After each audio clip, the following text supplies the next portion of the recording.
अति पूंजीकरण और अल्प पूंजी, मतलब ओवर कैपिटलाइजेशन और अंडर कैपिटलाइजेशन, ये क्या कहलाता है? देखो, जैसे उसके जो शाब्दिक अर्थ अपन को समझ में आ रहा ना, अति पूंजीकरण मतलब पूंजी ज़्यादा हो जाना, अल्प पूंजीकरण मतलब पूंजी कम हो जाना, लेकिन इन दोनों का अर्थ अलग अलग होता है। अति पूंजी का मतलब ओवर कैपिटलाइजेशन का मतलब कैपिटल का ओवर होना नहीं कहलाता है, और अल्प पूंजीकरण का मतलब पूंजी का कमी होना नहीं कहलाता है, इसका जस्ट अपोजिट होता है। ठीक है, तो अति पूंजीकरण या ओवर कैपिटलाइजेशन किसे कहते हैं, अच्छे से समझिएगा। कूलर बंद कर दो, कूलर।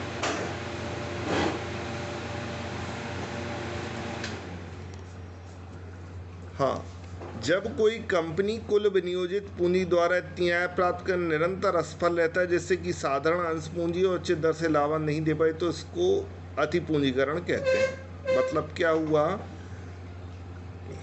यदि कंपनी की आय, कंपनी की इनकम कम है, किससे कम है कि वो अंशधारियों को लाभांश भी ना चुका सके, अंशधारियों को लाभांश भी ना चुका सके, तो उसको बोलते हैं अति पूंजीकरण। जब कंपनी की पूंजी कम है, किससे कम है, लाभांश आदि देने तक की, मान लीजिए हमारी स्थिति दिख तो रही है बहुत अच्छी, कि बैकग्राउंड देखो कितना अच्छा शानदार लग रहा है, एक अच्छा सा बड़ा घर है, और पीछे मतलब वो रिवर में बैठे हुए हैं, देखने में आपको तो बड़ा अच्छा लग रहा होगा कि बहुत बड़े आदमी हैं, लेकिन है कुछ भी नहीं। देखने तो बहुत ज़्यादा लग रहा है, लेकिन उतने पैसे भी नहीं हैं हमारे पास, तो यही अति पूंजीकरण कहलाता। मतलब जब कंपनी के पास जो पूंजी रहती है, पूंजी की दर भी इतनी आय प्राप्त नहीं कर सकता पूंजी से कि वो अपने मतलब संतानधारियों को लाभांश भी ना दे सके, तो इसको बोलते हैं अति पूंजीकरण। ठीक है, इसको लिख लें, ओवर कैपिटलाइजेशन का मतलब क्या होता है, लिखिए। बीना मैडम, आपको इंग्लिश में आ जाता है समझ में, मतलब हिंदी में हम बोलते हैं तो, कि इंग्लिश में ट्रांसलेट करते जाएंगे? फिर बहुत सारा बोलना पड़ जाएगा सर, इसमें थोड़ा कन्वर्ट कर लेती हूँ। नहीं नहीं, बोलते जाएंगे, ऐसी कोई दिक्कत नहीं है। ठीक है जी। जब विनियोजित पूंजी द्वारा इतनी आय प्राप्त करने में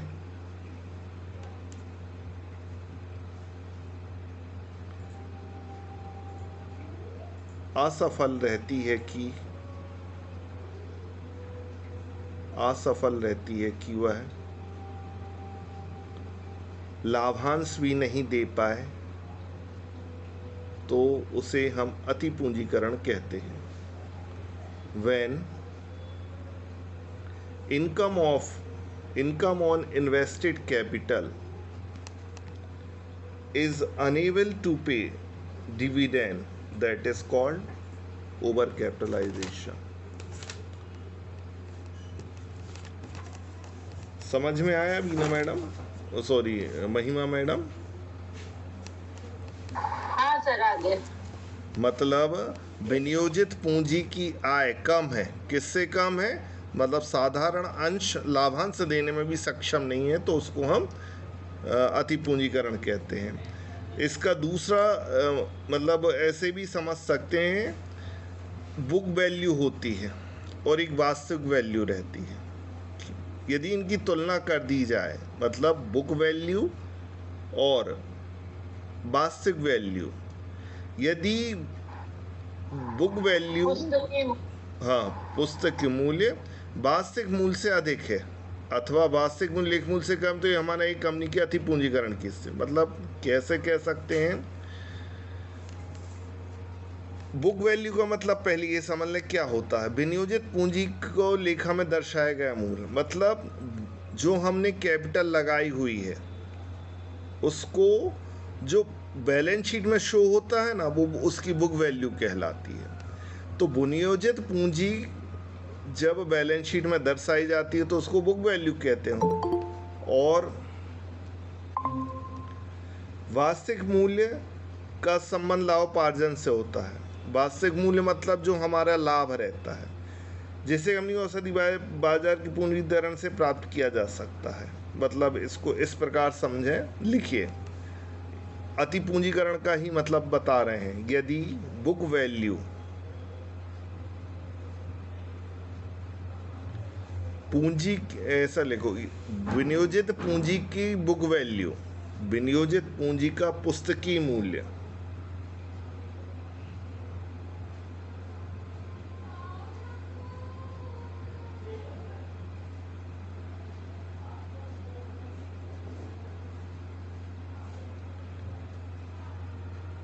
यदि विनियोजित पूंजी का बुक वैल्यू या पुस्तकीय मूल्य वास्तविक मूल्य से अधिक है। वास्तविक मूल्य मतलब रियल वैल्यू, ब्रैकेट में लिख लेना, प्रॉफिट से अधिक है तो उसे ओवर कैपिटलाइजेशन या अति पूंजीकरण कहते हैं। एक बार फिर से समझें, यहाँ ओवर कैपिटलाइजेशन के बारे में बताया जा रहा है। तो दो वैल्यू को ध्यान रखना, विनियोजित पूंजी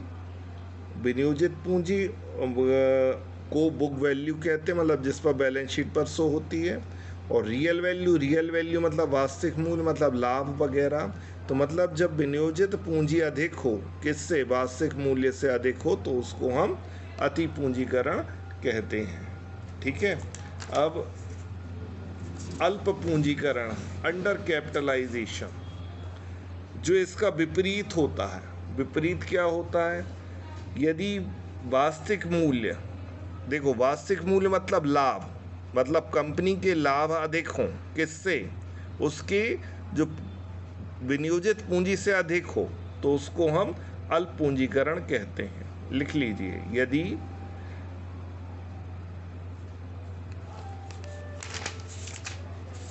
कंपनी की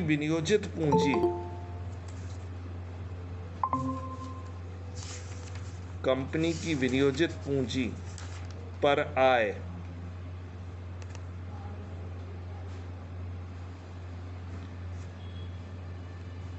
लाभांश देने के लिए पर्याप्त है, तो उसे अल्प पूंजीकरण कहते हैं।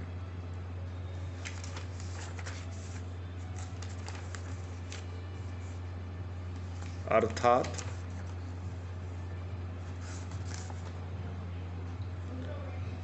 जब रियल वैल्यू मतलब लाभ, प्रॉफिट अधिक हों, किससे, बुक वैल्यू से। किसकी बुक वैल्यू से? जो पूंजी की बुक वैल्यू से अधिक हों, तो उसको हम अल्प पूंजीकरण कहते हैं। भैया आप कहाँ पर हैं? हम कल बरगी डैम क्रूज में बैठे हैं। अभी देखो सब बहनें आपको डूबने के चक्कर में।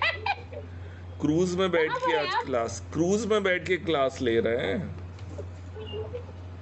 चलो अब आगे देखो।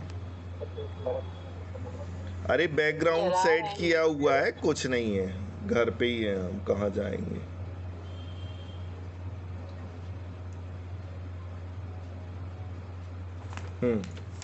अब हम आपसे प्रश्न पूछ रहे हैं, बताइएगा।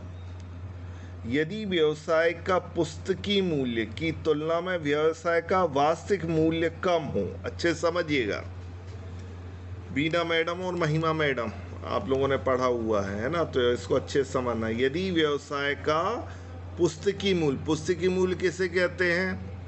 जो विनियोजित पूंजी का मूल्य रहता है उसको हम विनियोजित पूंजी मतलब जो हम पूंजी लगाते हैं बिजनेस में, पुस्तकीय मूल्य की तुलना में व्यवसाय का वास्तविक मूल्य कम हो। वास्तविक मूल्य मतलब लाभ कम हो, अच्छे समझना।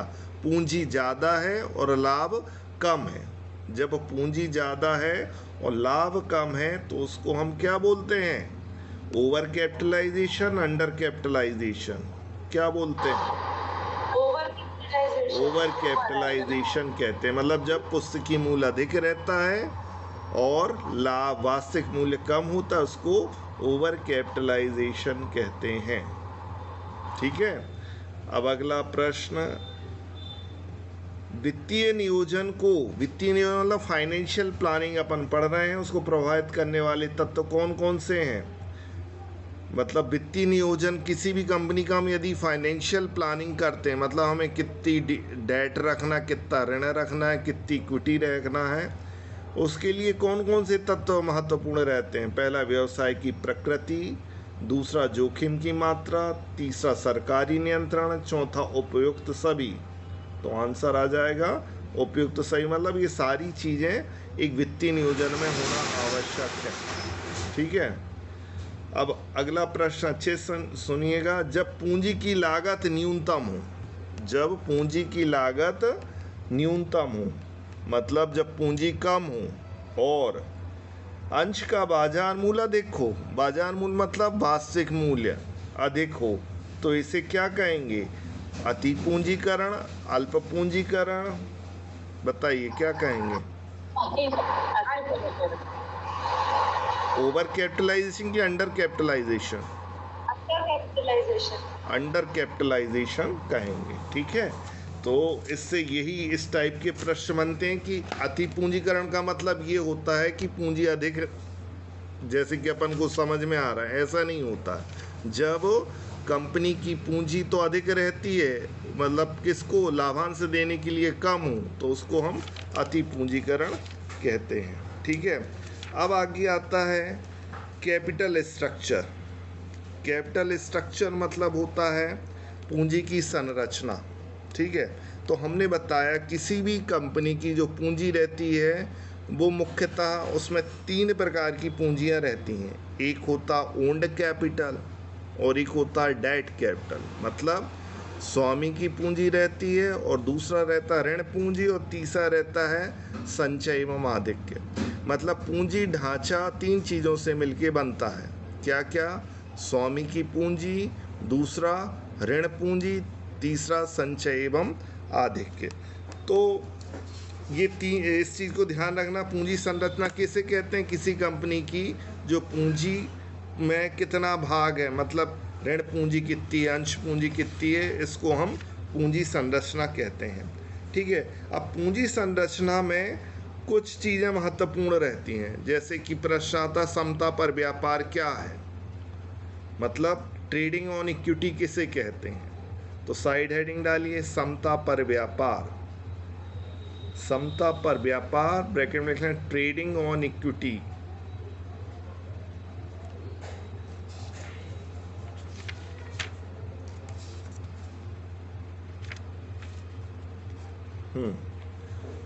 क्या कह सकते हैं, किसे कहते हैं समता पर व्यापार, कोई थोड़ा सा प्रकाश डालें। बीना मैडम, ट्रेडिंग ऑन इक्विटी किसे कहेंगे, लिखिए। जब किसी व्यवसाय में ऋण पूंजी अधिक होती है, स्वामी की पूंजी की अपेक्षा ऋण पूंजी, ऐसा लिखना। जब किसी व्यवसाय या कंपनी में, जब किसी व्यवसाय या कंपनी में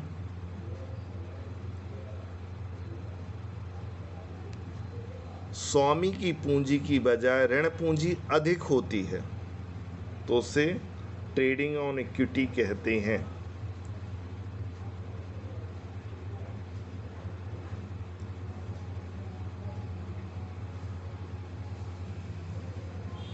समझ में आया ये। ट्रेडिंग ऑन इक्विटी मतलब जब व्यवसाय, देखो हमने बताया कंपनी की संरचना में, पूंजी की संरचना में 3 प्रकार की कैपिटल रहती हैं, एक ऋण पूंजी रहती है और एक स्वामी पूंजी, तो और एक संचय में आधिक्य, उसको तो जाने दो, ऋण पूंजी और स्वामी की पूंजी मतलब समता जिसको बोलते हैं। तो जब व्यवसाय में इन 2 अनुपातों में ऋण पूंजी की मात्रा अधिक होती है, तो उसको हम ट्रेडिंग ऑन इक्विटी कहते हैं। महिमा मैडम समझ में आया? हाँ सर, आ गया। नीलिमा मैडम जी। जी सर। ये प्रश्न आता है ट्रेडिंग ऑन इक्विटी किसे कहेंगे। ए ऑप्शन रहेगा समता पूंजी अधिक होना, बी ऋण पूंजी अधिक होना, सी पूर्वाधिकारी अंश पूंजी अधिक होना, डी सभी। तो आंसर क्या रहेगा? ऋण पूंजी की अधिकता। ध्यान रखिएगा, इंपॉर्टेंट पॉइंट है ये। देखो प्रश्न में उसको पढ़ने में तो समझ में आ रहा, समता पर व्यापार, समता पर मतलब समता अंश पूंजी ज्यादा होना चाहिए, लेकिन बिल्कुल अपोजिट है। ऋण पूंजी की जब अधिकता रहती तो उसको हम समता पर व्यापार कहते हैं। ठीक है, क्या बात है Sonika madam?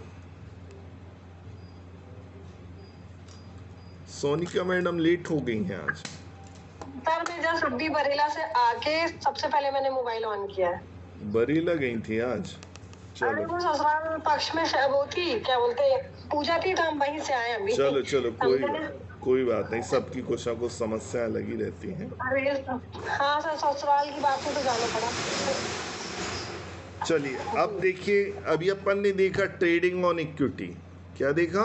Trading on equity. ये पूंजी संरचना के अंतर्गत आते हैं। ठीक है, अब आता है पूंजी का दंतीकरण। लिखो, पूंजी का दंतीकरण, इंग्लिश में बोलेंगे gearing of capital. Gearing of capital, पूंजी का दंतीकरण।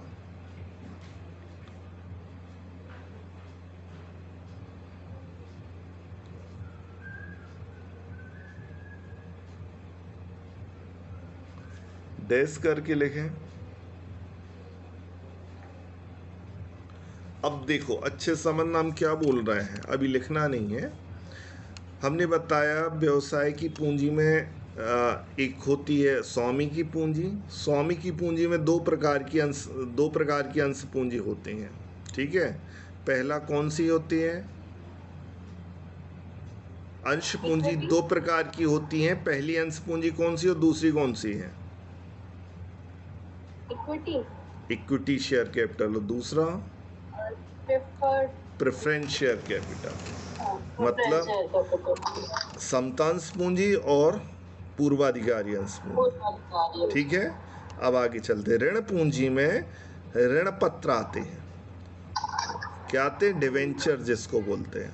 ठीक है, अब ये बात ध्यान रखिएगा, ऋण पत्र में हमेशा ध्यान रखना रेट ऑफ इंटरेस्ट दिया जाता है। जैसे लिखा होगा 6% ऋण पत्र। ठीक है, इसका मतलब ये होता है कि इसमें ब्याज आपको 6% मिलेगा ही, चाहे कंपनी को लाभ हो या हानि हो।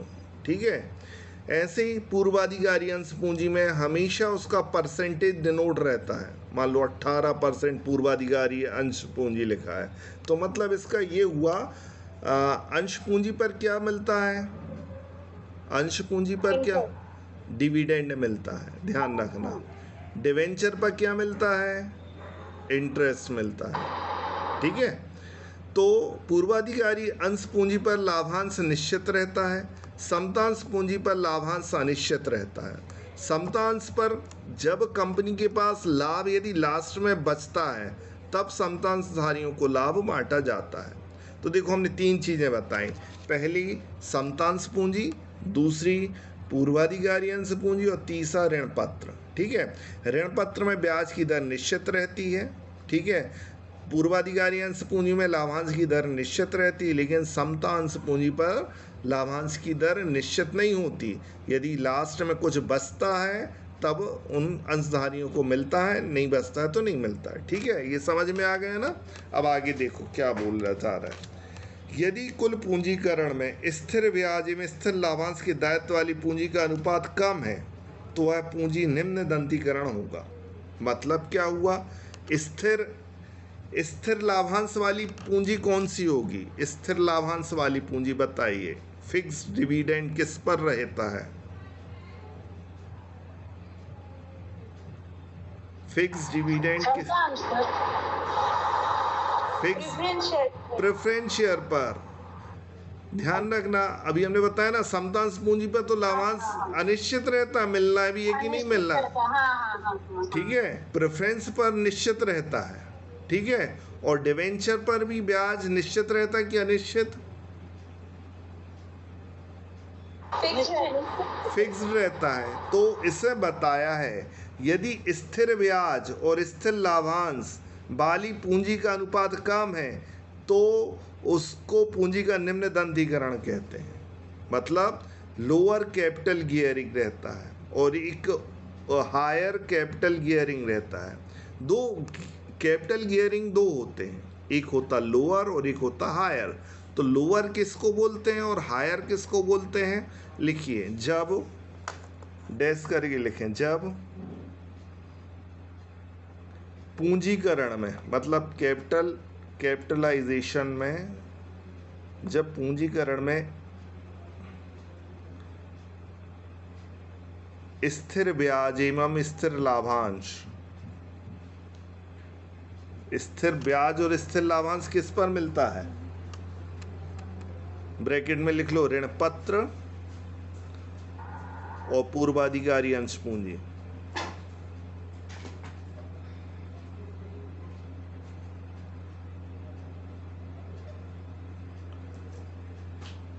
पूंजी का अनुपात कम होता है तो उसे निम्न दंतीकरण कहते हैं।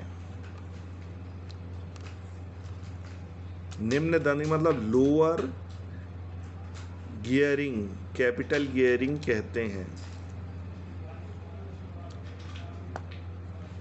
समझ में आया? मतलब देखो, तीन प्रकार की अंश पूंजी में समतांश और पूर्वाधिकारी अंश और ऋण पत्र। तो जब प्रश्न में क्या दिया गया हो, पूर्वाधिकारी अंश, देखो इन तीनों चीज़ों से मिलके किसी भी पूंजी संरचना बनती है। तीन चीज़ क्या क्या हो सकती है? स्वामी की पूंजी में दो चीज़ आती हैं, कौन कौन सी? समतांश पूंजी और पूर्वाधिकारी अंश पूंजी। और ऋण पूंजी में केवल ऋण पत्र आते हैं। ठीक है, तो इन पूंजी में जब स्थिर ब्याज वाले ऋण पत्र होते हैं और स्थिर लाभांश वाले पूर्वाधिकारी अंश पूंजी होती है। जब इनका अनुपात कम है किसकी अपेक्षा, मतलब समतांश पूंजी की अपेक्षा कम है, तो उसको हम निम्न कैपिटल गियरिंग बोलते हैं। बताइए बीना मैडम, इसको थोड़ा एक्सप्लेन करो, हम बताया हुआ है जो।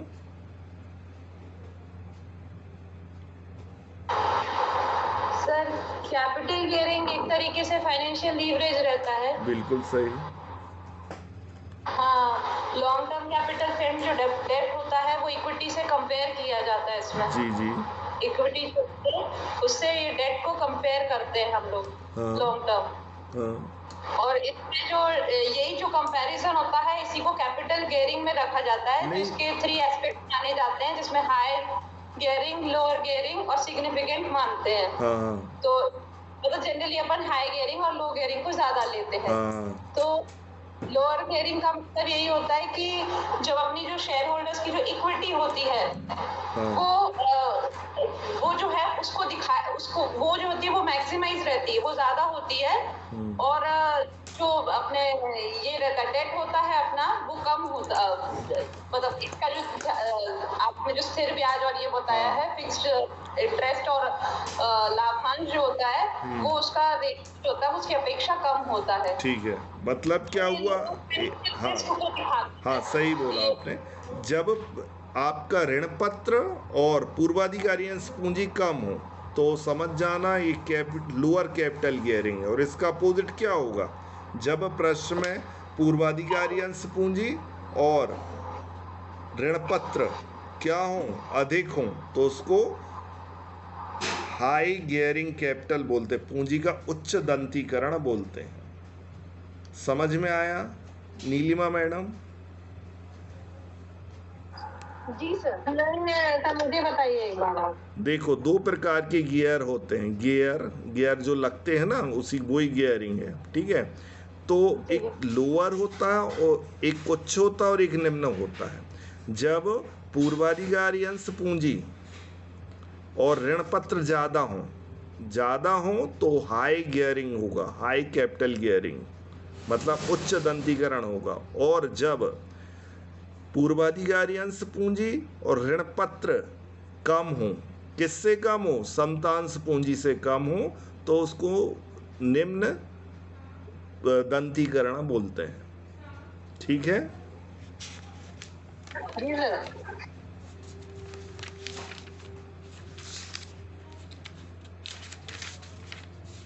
अब इसके बाद आता है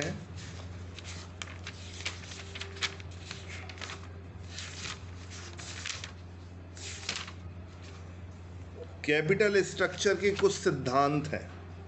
ठीक है, कैपिटल स्ट्रक्चर के सिद्धांत हैं। ये सिद्धांतों से काफी प्रश्न आते हैं।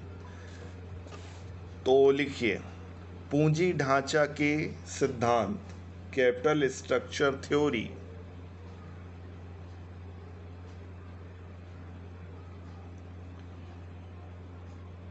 इसको दो भागों में बांटा गया है। पहला है रिलेवेंट थ्योरी और दूसरा irrelevant theory. Relevant theory, relevant को हिंदी में क्या बोलेंगे? रिलेवेंट मतलब संबंधित ही बोलेंगे शायद। हाँ, इसको आप चाहे इंग्लिश में ही लिखें तो ज़्यादा अच्छा रहेगा। रिलेवेंट थ्योरी मतलब रिलेवेंट सिद्धांत, और दूसरा है इररिलेवेंट थ्योरी। इससे काफ़ी प्रश्न बनते हैं। ठीक है, रिलेवेंट सिद्धांत और इररिलेवेंट सिद्धांत। संबंधित थ्योरी मतलब संबंधित सिद्धांत और गैर संबंधित सिद्धांत। अब प्रश्न आता है कि रिलेवेंट थ्योरी कौन सी है और रिलेवेंट थ्योरी कौन सी है। ठीक है, तो साइड हेडिंग डालें संबंधित सिद्धांत या रिलेवेंट थ्योरी।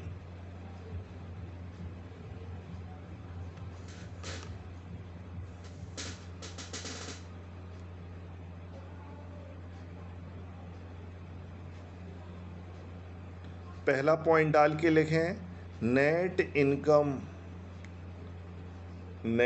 इनकम अप्रोच मतलब शुद्ध आय का सिद्धांत। शुद्ध आय का सिद्धांत।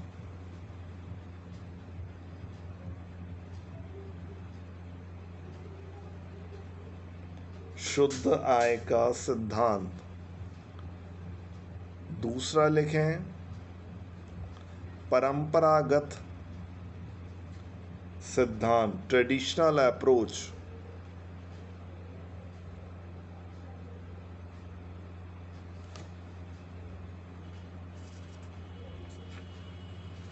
और तीसरा है एमएम अप्रोच।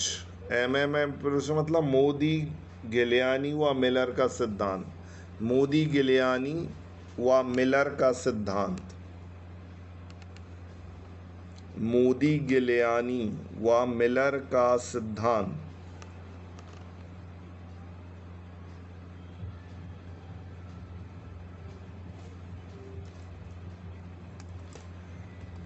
तो ये बात ध्यान रखना कि प्रश्न पूछा जाता है कि मोदी, गिलियानी, मिलर सिद्धांत किसके अंतर्गत आता है, रिलेवेंट थ्योरी है कि इररिलेवेंट थ्योरी है?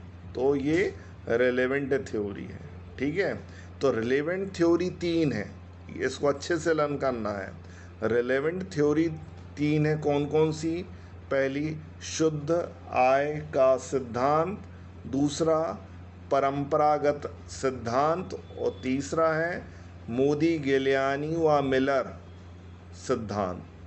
ठीक है, तो ये 3 सिद्धांत कौन से हैं? रिलेवेंट वाले। अब लिखें इररिलेवेंट थ्योरी। इररिलेवेंट थ्योरी मतलब असंबंधित सिद्धांत।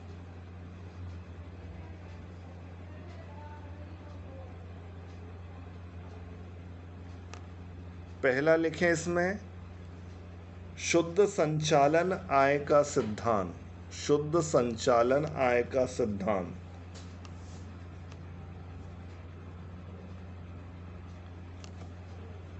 सर इंग्लिश में बोलिए ना इसका नेट ऑपरेटिंग इनकम अप्रोच, शुद्ध संचालन आय का सिद्धांत।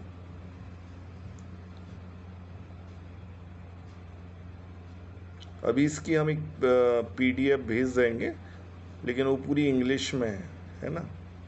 अभी हम भेज देंगे, इसको ग्रुप में शेयर कर देंगे। शुद्ध संचालन आय का सिद्धांत। और दूसरा लिखें एमएम अप्रोच, मोदी, गिलियानी और मिलर अप्रोच। देखो उसमें भी था, रिलेवेंट में भी था और रिलेवेंट में भी था, लेकिन दोनों में अंतर ये होता है कि रिलेवेंट वाले में विथ टैक्स मतलब कर के साथ होता है और इसमें विदाउट टैक्स होता है। लिख लेना, MM अप्रोच मतलब मोदी, गिलियानी और मिलर सिद्धांत कर रहित। और अभी अपन ने जो रिलेवेंट में भी लिखा है ना इसी का नाम, तो वहाँ पर कर सहित लिख लेना विथ टैक्स और यहाँ पर लिखना विदाउट टैक्स। तो इस प्रकार से 5 सिद्धांत हैं ये। समझ में आ गया? सोनिका मैडम बताइए रिलेवेंट थ्योरी कौन कौन सी लिखी हुई हैं? जी sir. Relevant net income approach है ना, हाँ, और दूसरा है परंपरागत सिद्धांत और MM मोदी, गिलियानी और मिलर का सिद्धांत। मिलर का सिद्धांत। तो इसमें ये कौन सा वाला, विद टैक्स वाला कि विदाउट टैक्स वाला, कर सहित कि कर रहित है? कर सहित, ये बोलना जरूरी है, ठीक है। इररिलेवेंट थ्योरी कौन कौन सी हैं? ये शुद्ध संचालन आय का सिद्धांत है, हाँ, और MM सिद्धांत है कर रहे, ठीक है। इसके बारे में, सिद्धांतों के बारे में कल अपन थोड़ा सा और डिस्कस करेंगे, ये काफी इम्पोर्टेंट है, यहाँ से क्वेश्चन आते हैं। अब हम आगे चलते हैं, मतलब इसमें अब हम आपको आज मनी मार्केट के बारे में बता रहे थोड़ा सा, ठीक है। मतलब जो अपन ये मिक्स वाले क्वेश्चन है ना, तो आप लोग अच्छे से लिखिए, इससे रिलेटेड काफ़ी सारे क्वेश्चन बनते हैं। मनी मार्केट मतलब होता मुद्रा बाजार। यहाँ पर हम मनी मार्केट और कैपिटल मार्केट के बारे में पढ़ेंगे। मनी मार्केट लिखिए, हेडिंग डालिए मुद्रा बाजार। मुद्रा बाजार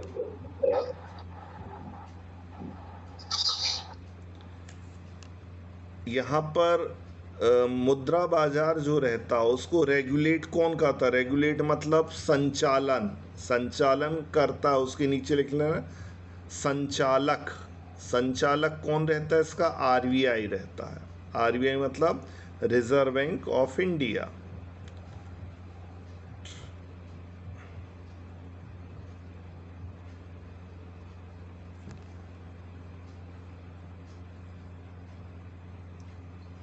ठीक है। फिर अवधि लिखें, मतलब देखो 3 प्रकार के मार्केट होते हैं। एक होता कॉल मार्केट, याचना बाजार, दूसरा होता है मनी मार्केट और तीसरा होता कैपिटल मार्केट, ठीक है। तो इन तीनों मार्केट से रिलेटेड कम से कम 2 क्वेश्चन एग्जाम्स में आते ही हैं, ठीक है। तो मुद्रा बाजार का जो संचालन करता है, कौन करता है मुद्रा बाजार को? RBI करता है, ठीक है।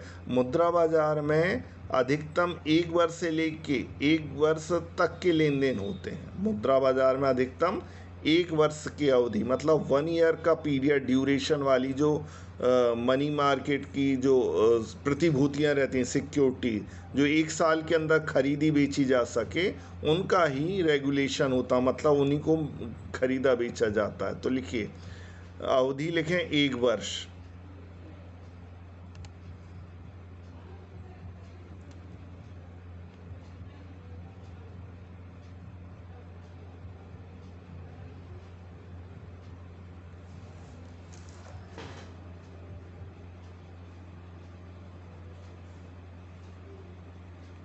एक मिनट,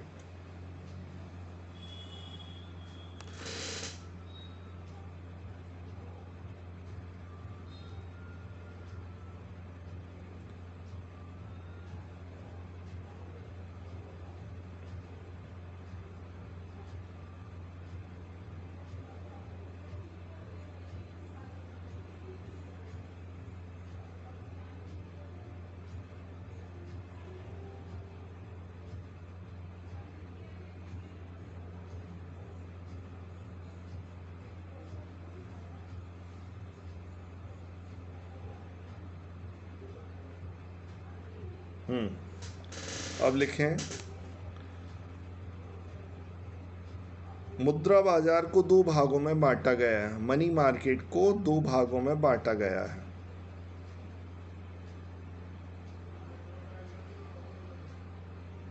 पहला संगठित मुद्रा बाजार, ऑर्गेनाइज्ड मनी मार्केट,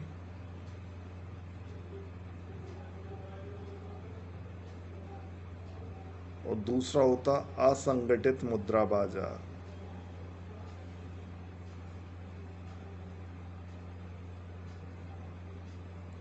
अब देखो, संगठित बाजार, मुद्रा बाजार किसे कहेंगे?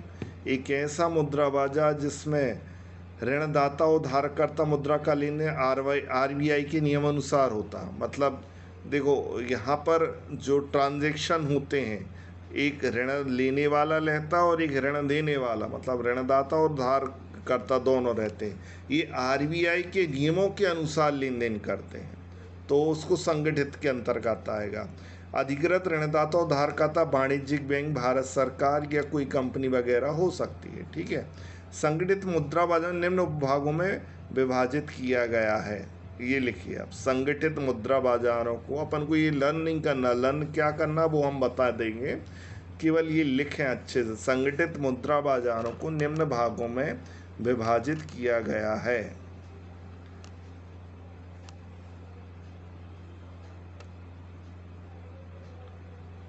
पहला, call money market. Call money market मतलब, एक बार रिपीट कर दीजिए, मेरा छूट गया है। संगठित मुद्रा बाजार को निम्न भागों में बांटा गया है। पहला है कॉल मनी मार्केट। अब ये अपन को अच्छे से समझना है। हिंदी में बोलते कॉल मतलब होता है याचना, याचना मुद्रा बाजार। इसको इंग्लिश शब्द ही यूज करना, कॉल मनी मार्केट। क्या कहलाता है कॉल मनी मार्केट? इस बाजार के ऋणदाता और उधारकर्ता, देखो एक ऋण लेने वाला होता और एक ऋण देने वाला होता, उसी को ऋणदाता उधारकर्ता बोलते हैं। वाणिज्यिक बैंक होते हैं। क्या होते हैं? मतलब ऋण लेने वाले और देने वाले वाणिज्यिक बैंक होते हैं, जो अति अल्पकालीन, कॉल मनी मार्केट किसे कहते हैं, अक्सर प्रश्न पूछा जाता है। तो अति अल्पकालीन मुद्रा के लेन देनों को जो करता है उसको कॉल मनी मार्केट बैंक बोलते हैं। लिख लीजिए, ऐसे बैंक जो अति अल्पकाल के लिए, मतलब वेरी शॉर्ट टर्म पीरियड के लिए मुद्रा का लेन देन करते हैं, उन्हें कॉल मनी मार्केट कहते हैं।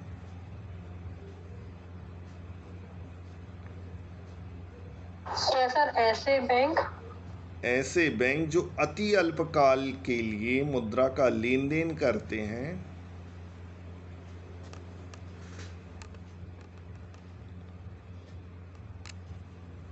उन्हें कॉल मनी मार्केट कहते हैं। इनकी अवधि, ये प्रश्न पिछली पीएससी में आया हुआ था, इनकी अवधि 1 से 14 दिन तक के लिए रहती है। मतलब 1 दिन से लेके 14 दिन तक रहते हैं। उसमें अवधि पूछा हुआ था, मतलब कॉल मनी मार्केट की अवधि अधिकतम कितनी रहती है, तो 14 दिन रहती है।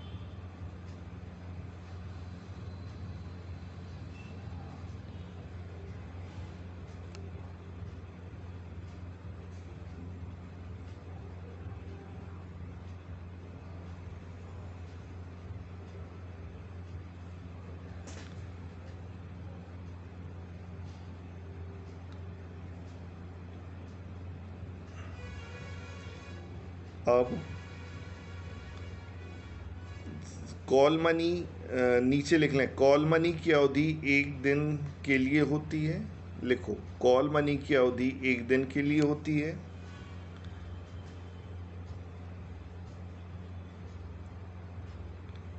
दूसरा लिखें नोटिस मनी। नोटिस मनी की अवधि, नोटिस मनी की अवधि 2 दिन से 14 दिन तक होती है।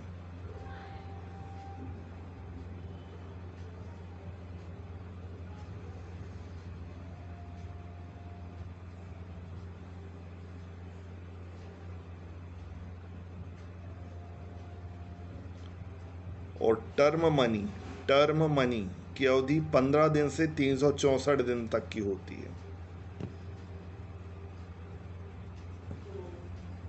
15 दिन से 364 दिन तक होती है। अब प्रश्न क्या बनता है ये बात ध्यान रखिएगा।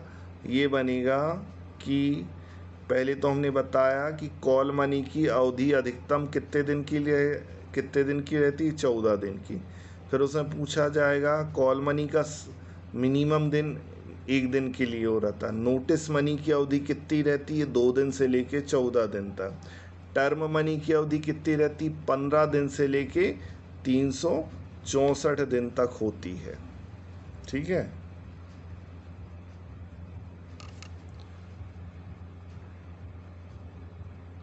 अब इसमें कुछ टी बिल्स आते हैं। टी बिल मतलब ट्रेजरी बिल, मतलब ये भी शॉर्ट टर्म के अंतर्गत आते हैं। साइड हेडिंग डालो, ट्रेजरी बिल या राजकोषीय बिल।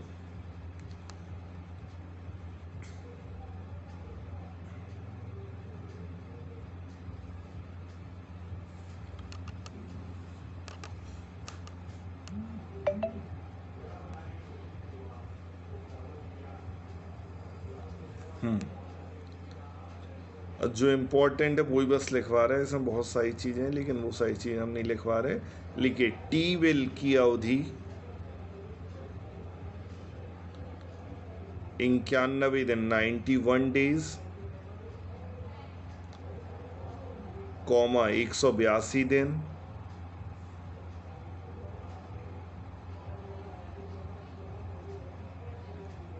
कॉमा 364 दिन की होती है।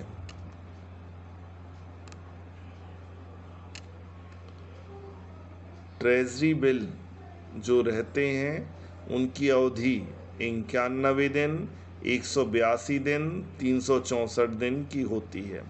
एक बार सेट में प्रश्न पूछा गया था कि टी बिल की अवधि में ऐसे कौन से जो टी बिल नहीं हैं। तो देखो 91 दिन वाले भी टी बिल होते हैं, 182 दिन वाले भी टी बिल होते हैं और 364 वाले। इसके अलावा और कोई टी बिल नहीं होते। तो उसमें 366 आया था, तो उसका आंसर 366, मतलब उसके टी बिल नहीं होते। तो टी बिल कितने दिन के लिए वाले होते, 91 दिन वाले होते, 182 दिन वाले होते और 364 दिन वाले होते। समझ में आ रहा है थोड़ा बहुत? हाँ सर, आ रहा है। जी सर। इस टाइप के प्रश्न आते हैं, इसीलिए हमने ये टॉपिक को लिया है। फिर आता है अगला पॉइंट लिखना इसी टी बिल में या ट्रेजरी बिल में। लिखिए न्यूनतम कीमत 25,000 रुपये होती है। ट्रेजरी बिल की जो मिनिमम प्राइस रहती है वो 25,000 के मल्टीपल में जारी होती है। लिखो ट्रेजरी बिल की न्यूनतम कीमत 25,000 के गुणक में जारी होती है।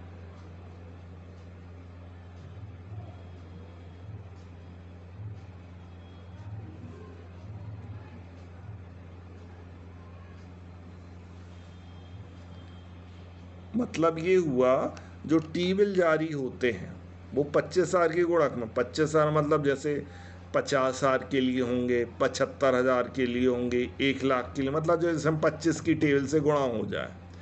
70,000 के नहीं हो सकते, 70 25 की टेबल में नहीं आता। तो 25, तो ये भी प्रश्न बनता है कि टी बिल के लिए कौन से गुणक में जारी होते हैं। तो 25,000 रुपये के गुणक में जारी होते हैं। ठीक है।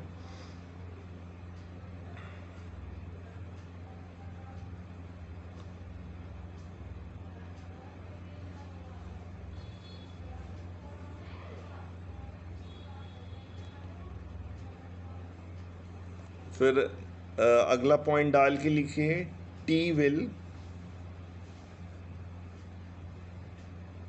को 1997 में लागू किया गया था, 1997 में लागू किया गया था।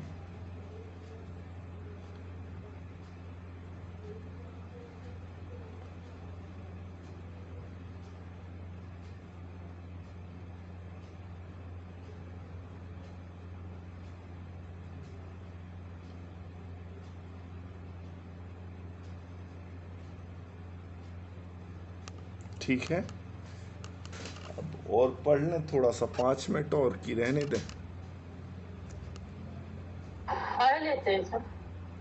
अब देखो, पहले अपन ने बात की कॉल मार्केट के बारे में, टर्म मार्केट के बारे में और मनी मार्केट, नोटिस मार्केट के बारे में, नोटिस मनी। कॉल मनी की अवधि कितनी रहती है? 1 दिन की। फिर उसके बाद कौन सा मनी आया था? कॉल के बाद notice money. Notice money. Notice money की अवधि 2 दिन से 14 दिन तक। और टर्म मनी की अवधि कितने दिन की रहती है? 15 से 364 दिन। 364 दिन की, ठीक है। फिर उसके बाद फिर हमने देखा टी बिल। टी बिल मतलब ट्रेजरी बिल। ट्रेजरी बिल की अवधि कितने कितने दिन की रहती है? 91, 182, 364। ये लर्न करने की चीज़ें हैं ना, और 25,000 के गुणक में जारी होती है, ठीक है। अब आता है कॉमर्शियल पेपर, मतलब वाणिज्यिक बिल। वाणिज्यिक बिल किसे कहते हैं, तो इसके बारे में थोड़ा सा समझेंगे। तो लिखिए कॉमर्शियल पेपर या वाणिज्यिक पत्र।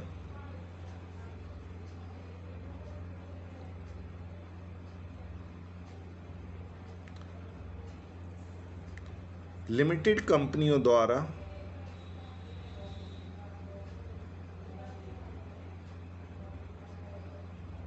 ये सबसे कॉम्प्लिकेटेड चैप्टर है, मतलब इसमें इतना वास्ट है और इतनी डेप्थ में चीज़ें पूछी जाती हैं और इससे बहुत सारे क्वेश्चन बनते हैं। मतलब बाकी सब में तो प्रैक्टिकल है थोड़ी बहुत, लेकिन इसमें काफ़ी वास्ट रहता है, तो इसलिए हम ये अच्छे से बता रहे हैं। बहुत कलेक्शन करना पड़ता है इस चीज़ के लिए।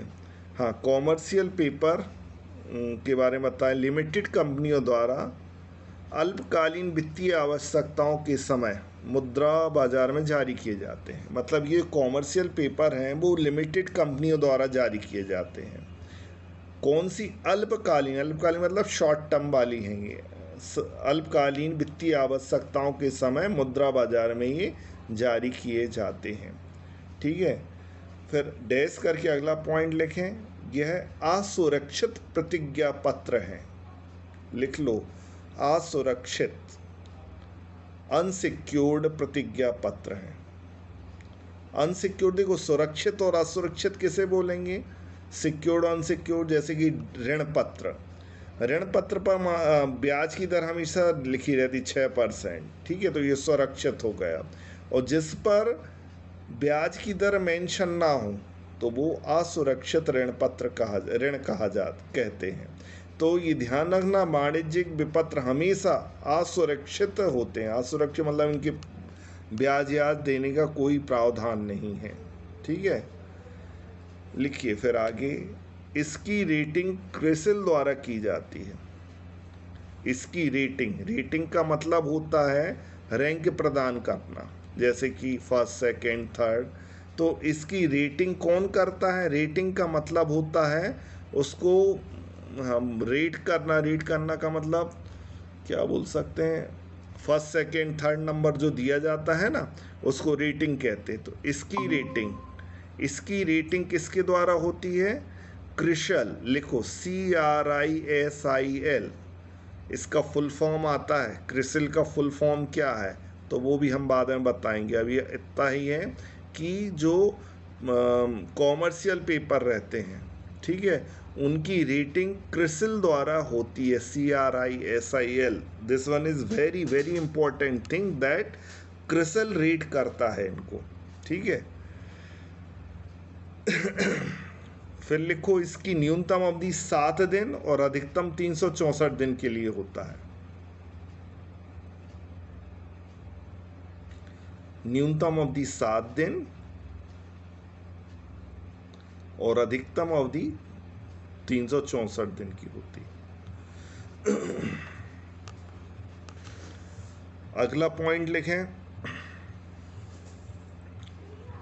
यह 5 लाख के गुणक में निर्गमित होते हैं। 5 लाख, अभी अपन ने वो देखे थे 25,000 के रूप में होते, ये 5 लाख के गुणक के रूप में होते हैं।